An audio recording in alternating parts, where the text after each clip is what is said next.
આજે 27મી ઓગસ્ટ 2024 અને મંગળવારના દિવસે આજના ચિંતનમાં તમામ સંતો હરિભક્તોને મારા સાષ્ટાંગ પ્રણામ. જય સ્વામિનારાયણ. આજનું ચિંતન નંદ સંતોના કીર્તનો, મર્મ અને રહસ્ય. ભજો નહીં ભગવાન, મૂરખ જીવતા મર્યો. જીવતા મર્યો રે મૂરખ જીવતા મર્યો. ભજો નહીં ભગવાન, મૂરખ જીવતા મર્યો. આવા શબ્દ ઉચ્ચારનાર ભગવાન સ્વામિનારાયણના સંત કવિ એવા દેવાનંદ સ્વામીને આપણી પાસે શું સ્વાર્થ છે? લેશ માત્ર આપણી પાસેથી કોઈ અપેક્ષા નથી,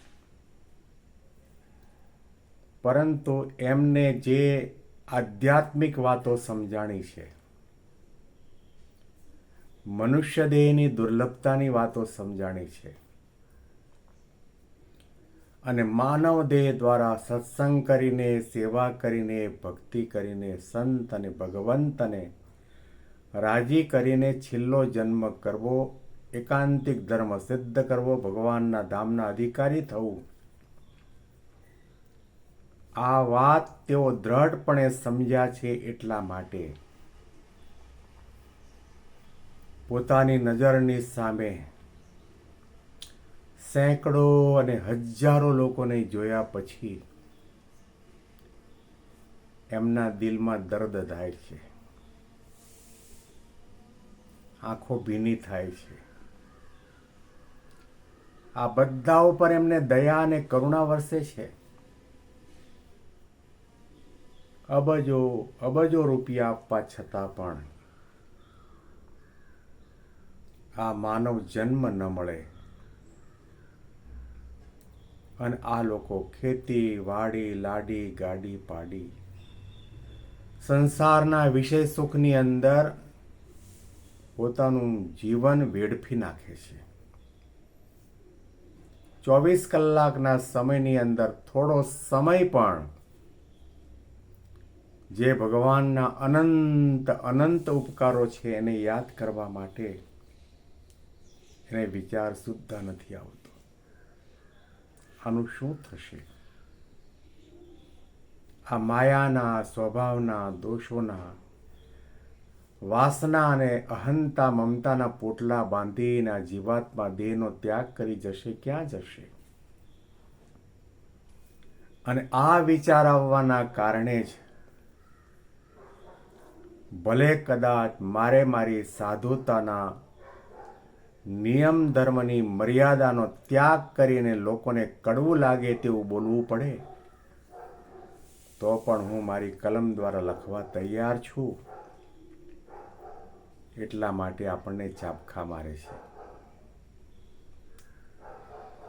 થોડા સમય પહેલા એક ગિરનારના સાધુ સાધ્વીનો વિડીયો મેં જોયો. એણે સરસ વાત કરી. આ ગિરનારની કંદરામાં ગુફાની અંદર મહા તપસ્વી જ્ઞાની સંતો છે, અવધૂત સંતો છે, અને તે તમે એમના દર્શન કરવા માટે જાઓ અને કદાચ ક્રોધાયમાન થઈને તમને ગુસ્સો કરી, તમને હળધોત કરે, અપશબ્દો કે, તો પણ તમારા જન્મ જન્મના પાપ બાળી નાખે. એમાં દેવાનંદ સ્વામી પણ જે ભગવાનના માર્ગે નથી ચાલતા, ભગવાનનું ભજન નથી કરતા,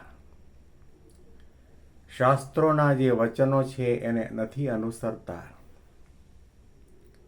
એવા અજ્ઞાની અને મૂઢ લોકોને મૂર્ખા કહે છે, અને જીવતા છતાં પણ મરેલા કહે છે. ભજો નહીં ભગવાન, મૂર્ખ જીવતા મર્યો. ભજો નહીં ભગવાન મૂરખ, જીવતા મર્યો. જીવતા મર્યો રે મૂરખ, જીવતા મર્યો. ભજો નહીં ભગવાન મૂરખ, જીવતા મર્યો. આ શબ્દ આપણે સાંભળીએ છીએ, ઘણી વખત વાંચતા પણ હઈશું, અને ઘણી વખત આપણો કંઠ સારો હોય તો પ્લેટફોર્મ પર આવીને આપણે એનું ગાન પણ કરતા હઈશું. પરંતુ ગાયા પછી આપણે અંતરદૃષ્ટિ કરીને વિચાર કરીએ છીએ ખરા કે આમાં જે મૂર્ખ શબ્દનો પ્રયોગ દેવાનંદ સ્વામીએ કર્યો એ વિશેષણ મને તો લાગુ નથી પડતું ને. આ પદની પહેલી પંક્તિમાં દેવાનંદ સ્વામીએ કહ્યું કે ભગવાનનું ભજન નથી કરતો એ જીવતો હોવા છતાં પણ મરેલો છે. આ શબ્દો મારા ઉપર તો નથી આવતા ને. ગાઈએ છીએ, સાંભળીએ છીએ, તેમ છતાં પણ ભગવાનને ભૂલી જઈએ છીએ. ભગવાનના અનંત અનંત ઉપકારોને આપણે ભૂલી જઈએ છીએ. વર્ષો પહેલા દાદર મંદિરમાં ત્રીજા માળે યજ્ઞ પુરુષ વ્યાખ્યાન હોલમાં બ્રહ્મ સ્વરૂપ યોગીજી મહારાજે જે શબ્દો કહ્યા હતા તે આજે પણ એકદમ યાદ છે. યોગી બાપાએ કહ્યું કે ભગવાન કેવા દયાળુ છે, ભૂખ્યા ઉઠાડે છે પરંતુ ભૂખ્યા સુવાડતા નથી. ભગવાનના ભક્તને, ભગવાનના સાધુને, મુમુક્ષુનું તો પોષણ ભગવાન કરે છે, પણ પાપી હોય, નીચ હોય, અધમ હોય, કસાય જેવો જીવ હોય એને પણ ભગવાન એના પાપને જોયા સિવાય, ગુનાને જોયા સિવાય એને ખાવાનું તો 3 ટાઈમનું આપી દે છે. કેટલી કરુણા છે. ક્યારેય પણ આપણને બુદ્ધિ ભગવાને આપી એનો દ્વારા આપણે વિચાર નથી કરતા, અને વિચાર નથી કરતા એટલા માટે જ આપણી પાછીવૃત્તિ નથી વળતી. એટલા માટે જ આપણને ભગવાનનું નામ લેવાનો વિચાર નથી આવતો.